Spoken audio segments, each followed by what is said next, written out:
ఆత్మగౌరవ నినాదం ఉద్యమం అనే నిప్పు రవ్వను రగిల్చింది. నిరంకుశత్వంగా వ్యవహరించిన నిజాం పాలనకు అది వ్యతిరేకమైనది.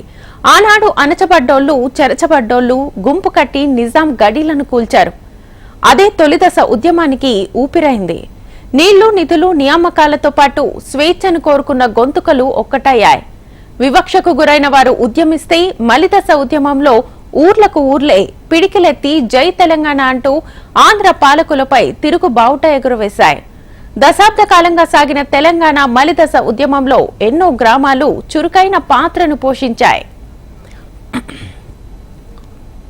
తెలంగాణ రాష్ట్ర సాధనోద్యమంలో ఉమ్మడి నిజామాబాద్ జిల్లా క్రియాశీలక పాత్ర పోషించింది. ముఖ్యంగా కామారెడ్డి ప్రాంతం కేంద్రంగా జరిగిన ఉద్యమాలు రాష్ట్రంలో చరిత్రలో నిలిచాయి.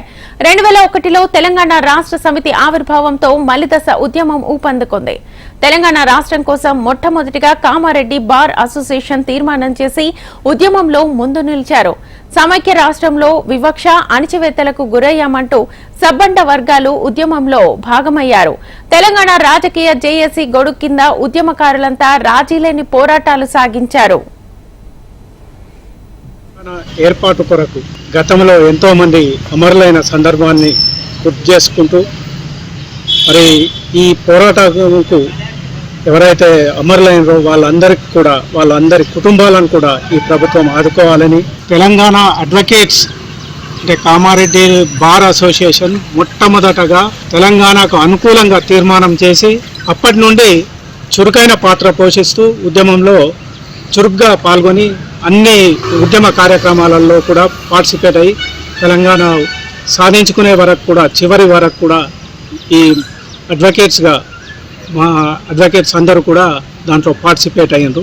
అదేవిధంగా ఈ ప్రాంత రైతాంగ సమస్యలపైన కూడా చాలా వరకు ఉద్యమించిన సందర్భాలు ఉన్నాయి. కార్మికుల కోసము, రైతుల కోసము, కొన్ని వేరే ఇతరత్ర ఉద్యమాలలో కూడా ఇక్కడ న్యాయవాదులు పార్టిసిపేట్ చేయడం జరిగింది. 2009 నవంబర్ 29న కేసీఆర్ ఆమరణ దీక్ష మొదలు పెట్టడంతో జిల్లాలో తెలంగాణ ఉద్యమం ఉగ్రరూపం దాల్చింది. కేసీఆర్ ని పోలీసులు అరెస్ట్ చేయడంతో కామారెడ్డి జిల్లా కేంద్రంలో పోలీస్ కానిస్టేబుల్ కృష్ణయ్య తుపాకీతో కాల్చుకొని ఆత్మ బలిదానం చేశారు. దీంతో జిల్లాలో తెలంగాణ రాష్ట్ర ఉద్యమం మరింత ఉధృతమైంది. తెలంగాణ రాజకీయ జేఏసీ ఆధ్వర్యంలో సాగిన సకల జనుల సమ్మె, మిలియన్ మార్చ్ వంటి ఎన్నో ఉద్యమాల్లో కామారెడ్డి, నిజామాబాద్ జిల్లాల ప్రజలు పాల్గొన్నారు. మొదటి దశ ఉద్యమంలో కూడా ఇక్కడ శ్రీగాధ శంకర్, అట్లాగే ఒకసారి మన జెడ్పీటీసీ కొత్తపల్లి మల్లయ్య గారు, అట్లాగే మొదటి దశ ఉద్యమంలో కామారెడ్డిలో ఇప్పుడు ఉన్నటువంటి ఇందిరా చౌక్ వద్ద రాజయ్య అనేట ఆయన కళ్ళు పకోడి తీసుకొస్తున్నప్పుడు ఫైరింగ్ జరిగితే ఇక్కడ రాజయ్య అనేట ఆయన పోలీస్ కాల్పుల్లో మరణించడం జరిగింది. ఇది మొదటి దశ ఉద్యమం అయితే, రెండవ దశ ఉద్యమం అయినప్పుడు కామారెడ్డి ప్రాంతంలో జరిగినటువంటి ప్రతి ఉద్యమం కూడా ఇక్కడ జరిగినటువంటి తెలంగాణ ఉద్యమానికి ఊపిరిలూదినటువంటి పరిస్థితి మనం ఇవాళ గమనించాల్సినటువంటి అవసరం ఉంది మిత్రులారా. ముఖ్యంగా ఇక్కడ జరిగిన ప్రతి ఉద్యమం ఇవాళ తెలంగాణ ఉద్యమంలో రస్తారోకో కావచ్చు, లేకపోతే నేషనల్ హైవే దిగ్బంధం కావచ్చు, లేకపోతే హైదరాబాదులో జరిగినటువంటి మిలియన్ మార్చ్ కావచ్చు, లేకుంటే సాగరహారం కావచ్చు, ఇవన్నిటిలో కూడా ప్రతిసారి కూడా తెలంగాణ ఉద్యమంలో భాగంగా కామారెడ్డి ప్రాంతంలో అద్వితీయంగా ఇక్కడ ఉన్నటువంటి అడ్వకేట్లు కావచ్చు, ఇక్కడ ఉన్నటువంటి నాయకులు కావచ్చు, అన్ని పార్టీలలో కూడా కలిసి పనిచేసినటువంటి పరిస్థితులు స్పష్టంగా తెలంగాణ మలిదశ ఉద్యమంలో కనిపిస్తుంది. 17th సెప్టెంబర్ కోసం కూడా చేసినప్పుడు ఎక్కడ ఉన్నటువంటి ప్రభుత్వం కేసులు పెట్టడం జరిగింది. ఇప్పటికి కూడా చాలా కేసులు ఎత్తేయలేదు. ఆ కేసులు వెంటనే ప్రభుత్వం ఎత్తేయాలి. అట్లాగే నీళ్లు, నిధులు, నియామకాల కోసమే తెలంగాణ కోసం పోరాడినటువంటి ఇప్పటి పరిస్థితులలో ఇప్పుడు వచ్చినటువంటి కాంగ్రెస్ ప్రభుత్వం స్పష్టంగా చేయాల్సిన పని ఏంది అంటే, మొట్టమొదటిసారిగా తెలంగాణ ఉద్యమకారుల మీద ఉన్నటువంటి కేసులు ఎత్తేయాలి. అట్లాగే నీళ్లు, నిధులు, ఉద్యోగాల కోసం ఏదైతే కొట్లాడినామో ఖచ్చితంగా ఇప్పుడు ఉద్యోగాలు ఇవ్వాల్సినటువంటి బాధ్యత ప్రభుత్వం మీద ఉంది. అట్లాగే ఉద్యోగాలతో పాటు ఉపాధి కూడా చూపించాల్సిన బాధ్యత ఇప్పుడు ఉన్నటువంటి కాంగ్రెస్ ప్రభుత్వం మీద ఉంది. 2011లో జరిగిన సకల జనుల సమ్మెలో కామారెడ్డి, నిజామాబాద్ జిల్లాలకు చెందిన ప్రజలు పెద్ద ఎత్తున పాల్గొన్నారు. జాతీయ రహదారుల దిగ్బంధం, రైల్ రోకో కార్యక్రమాలను పెద్ద ఎత్తున నిర్వహించారు.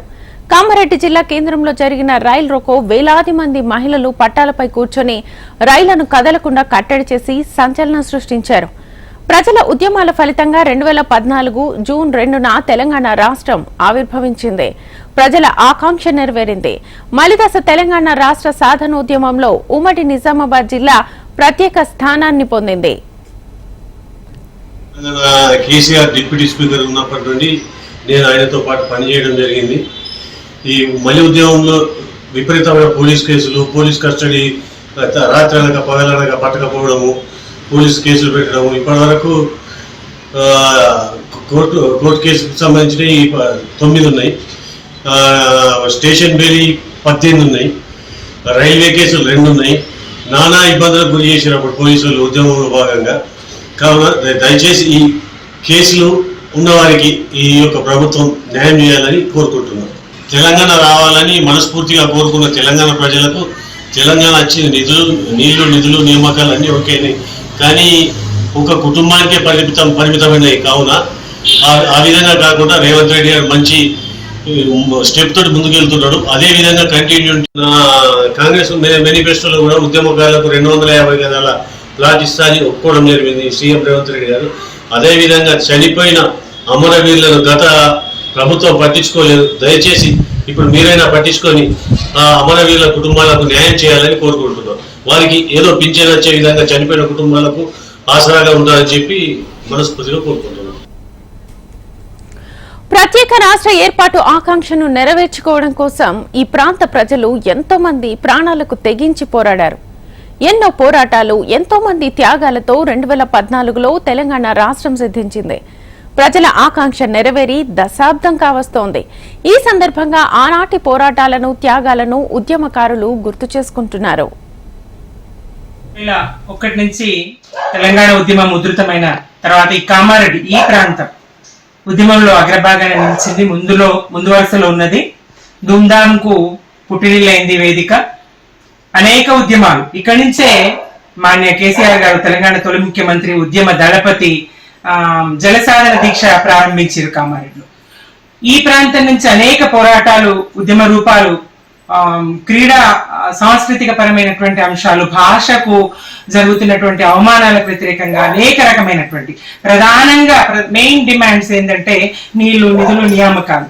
ఇవి వీటి ఆంధ్ర ప్రభుత్వం ఎట్లా వివక్ష చూపిస్తా ఉంది, ఎట్లా తెలంగాణ వెనుకబాటు కారణమైంది. అప్పటికే దాదాపుగా ప్రజలందరికీ ఇంచుమించు తెలిసి ఉన్నప్పటికీ సమర్థ నాయకత్వం కోసం వేచి చూస్తున్నటువంటి సందర్భం. 96 ఆ ప్రాంతం నుంచి అంతర్గతంగా నడుస్తూ ఉంది ఉద్యమం. 2001లో కేసీఆర్ గారు వచ్చిన తర్వాత ఆచార్య జయశంకర్ సార్ గారి సారథ్యంలో సిద్ధాంతంతో మరి ఆయనైతే సమర్థవంతంగా ఆ నాయకత్వాన్ని విశ్వసించి ప్రజలు ఆయనతో కదలడం జరిగింది. దాంట్లో భాగంగా మేము కూడా కామారెడ్డిలో అనేక కేసులు ఎదుర్కొన్నాం.